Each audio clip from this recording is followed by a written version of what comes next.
വേദങ്ങൾ. ഇന്ത്യക്ക് 4 വേദങ്ങളുണ്ട്. 4 വേദങ്ങൾ ഏതൊക്കെയാണെന്നറിയാമോ? ഋഗ്വേദം, യജുർവേദം, സാമവേദം, അഥർവവേദം. ഋഗ്വേദം എന്ന് പറഞ്ഞാൽ ലോകത്തിലെ ഏറ്റവും വലിയ വേദമാണ് ഋഗ്വേദം. അതുപോലെ തന്നെ ലോകത്തിലെ ഏറ്റവും പുരാതനമായ വേദം ഋഗ്വേദം. ഋഗ്വേദം എഴുതിയിരിക്കുന്ന ഭാഷ ഏതാണെന്നറിയാമോ? ഋഗ്വേദം എഴുതിയിരിക്കുന്ന ഭാഷ സംസ്കൃത ഭാഷയാണ്. സംസ്കൃത ഭാഷയിലാണ് ഋഗ്വേദം എഴുതിയിരിക്കുന്നത്. അതുപോലെ തന്നെ ഋഗ്വേദം ആരംഭിക്കുന്നത് ആരെ സ്തുതിച്ചുകൊണ്ടാണെന്നറിയാമോ? ഋഗ്വേദം ആരംഭിക്കുന്നത് അഗ്നിയെ സ്തുതിച്ചുകൊണ്ടാണ്. 1028 വേദസ്തുതികളാണ് എവിടെയുള്ളത്? ഋഗ്വേദത്തിലുള്ളത്. ഗായത്രി മന്ത്രം എടുത്തിരിക്കുന്നത് എവിടെ നിന്നാണ്? ഗായത്രി മന്ത്രം എടുത്തിരിക്കുന്നത് ഋഗ്വേദത്തിൽ നിന്നുമാണ്. ഗായത്രി മന്ത്രം എഴുതിയതാരാണെന്നറിയാമോ? ഗായത്രി മന്ത്രം എഴുതിയതാരാണ്? വിശ്വാമിത്ര മഹർഷിയാണ്. അതുപോലെ ഋഗ്വേദം എഴുതിയതാരാണെന്നറിയാമോ? ആരാണ്? ആര്യന്മാർ. നമുക്ക് ഋഗ്വേദം എഴുതിയതിന് പ്രത്യേകിച്ചൊരു വ്യക്തിയെ പറയാൻ കഴിയില്ല. ഋഗ്വേദം എഴുതിയതെന്ന് വെച്ചാൽ ആര്യന്മാർ. ആൻസർ ആര്യന്മാരാണ്.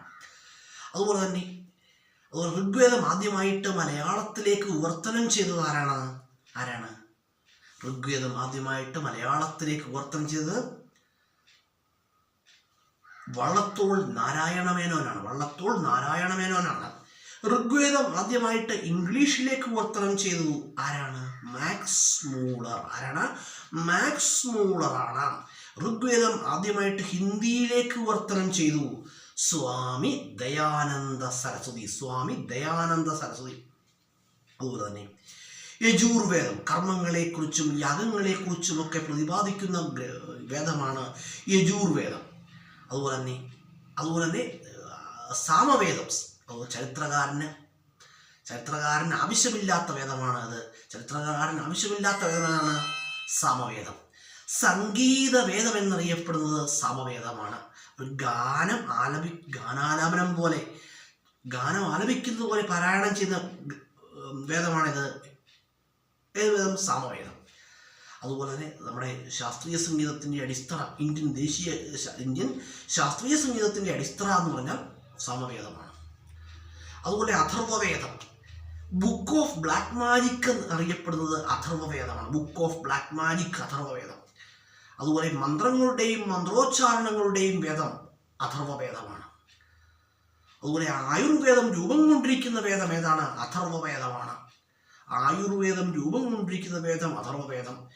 ആയുർവേദത്തിൻ്റെ പിതാവ് ആരാണ്? അത്രേയ മഹർഷിയാണ്. അതുപോലെ തന്നെ അലോപ്പതിയുടെ പിതാവ് ഹിപ്പോക്രാറ്റസ് ആണ്. ഹിപ്പോക്രാറ്റസ്. ഹോമിയോപ്പതിയുടെ പിതാവ് ആരാണ്? സാമുവൽ ഹനിമാനാണ്. സാമുവൽ ഹനിമാനാണ് ഹോമിയോപ്പതിയുടെ പിതാവ് എന്ന് അറിയപ്പെടുന്നത്.